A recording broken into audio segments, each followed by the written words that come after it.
Hey guys, what's up? Welcome back to my channel. So today I will be discussing about your May 21 exams that have got postponed unfortunately yet again. जैसे कि पिछले साल हुआ था, the same thing has been happening.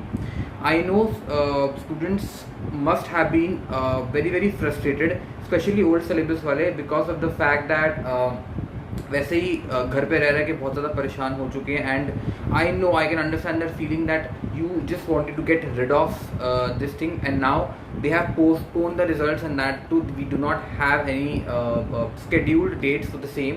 But none the less यार, ये situation है और इसको इसे फाइट करनी rather than cribbing about it, rather than blaming the situation that is happening around, because उससे कुछ नहीं होगा, उससे सिर्फ अपनी एनर्जी वेस्ट होगी. Right now how to utilise this time productively. अब मैं बोलूँगा कि यार पढ़ाई करो, फोकस मत हटाओ, तो आप लोगों को लगेगा यार कि डेट्स आगे जा चुकी हैं और अभी हो नहीं पा रही, इतनी पढ़ाई हो नहीं पा रही.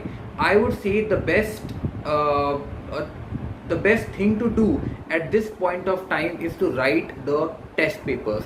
टेस्ट पेपर्स लिखने इस पॉइंट ऑफ टाइम पे बहुत इंपॉर्टेंट है. Not your mock test papers, जो मैंने आप लोगों को बता रखा है पहले से, that you need to buy the test series. आपकी जो भी टेस्ट सीरीज मार्केट में अवेलेबल होती है, I have referred again GM test series, वो आप टेस्ट सीरीज अभी के अभी आप लोगों को बाय करो. अगर आपके पास है तो start writing the test paper, because इससे क्या होगा, इससे your efforts would get a direction. You would come to know right now that what your weakness was. बहुत लोगों का होगा कि पेपर्स अगेन एंड में करेंगे और फिर वो हो नहीं पाते हैं. Now please do not defer it. मैं ये बोलूँगा कि नाउ प्रिपरेशन करने के बजाय और पढ़ने के बजाय, स्टडीज करने के बजाय, start writing the test papers right now, because this again मैं वही बता रहा हूँ, जो आपको चीजें नहीं आती है ना, that will get filtered out and you will come to know that these are the things where I am lacking in. ठीक है, तो ये चीज आप करो.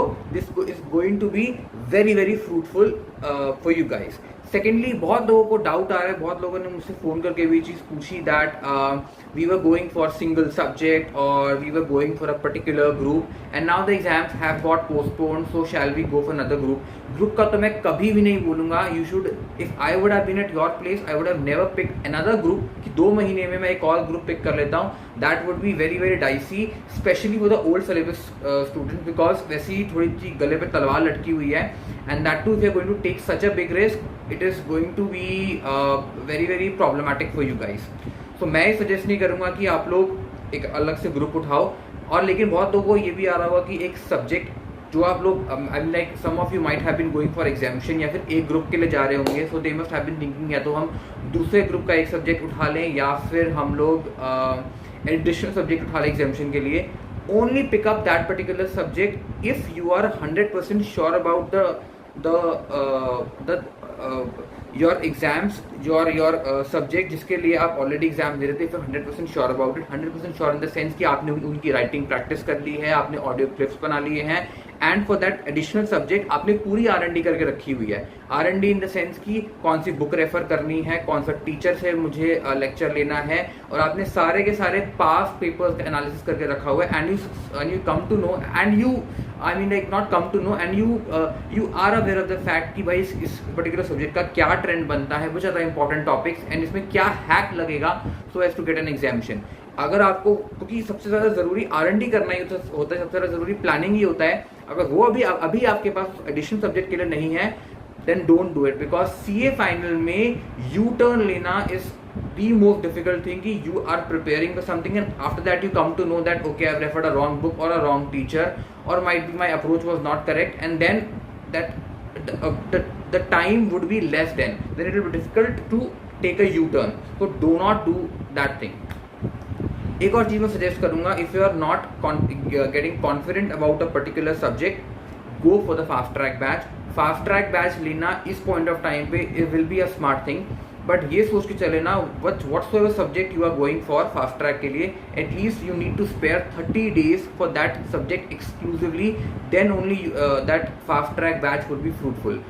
मतलब 20-21 days for your attending the videos of that fast track and approximately 9-10 days of revising the entire subject again what you have done in your fast track. And fast track लेंगे तो एक्सक्लूसिवली उसी subject पे ध्यान लगाना है, तो 20 दिन अगर उसकी वीडियो देख रहे हो, do not pick up any other subject apart from the one जिसकी आप फास्ट ट्रैक ले रहे हो, ठीक है। मैं फास्ट ट्रैक की बात करूँ तो किस किस टीचर से लेना है, as per my experience and as per what I have heard from people around. FR के लिए जय चावला सर, SFM के लिए प्रवीण महाजन सर, ऑडिट के लिए सानिध्य सराफ सर, लॉ के लिए अभिषेक बंसल सर, SCM PE या फिर AMA के लिए योगेंद्र बंसल सर, इलेक्टिव का I have no clue, DT के लिए BB सर। रैदर मैं कहूँगा उनकी बुक पढ़ के क्वेश्चंस करके and then you can refer his YouTube short videos over there. And for your IDT I would say doctor Mahesh Kaur sir, ठीक है। So these were the suggestions I wanted to share with you guys. I know situation थोड़ी uncertain हो गई है, exam पता नहीं कब है कब नहीं है, but writing the test papers at this point of time will going to help you a lot. ये आपको फिल्टर कर देंगे, ये आपको बता देंगे कि which are the things, which are the areas that I need to work upon, ठीक है। तो ज़्यादा लंबी वीडियो बनाऊंगा नहीं मैं। So this is it from my side. कोई क्वेरी हो, कुछ हो, my email ID is there in the description box. And if you think the video is worth liking, then please give it a thumbs up and share this video with the ones who are in the need or who are CA aspirants, right? So this is it from my side. Thank you so much.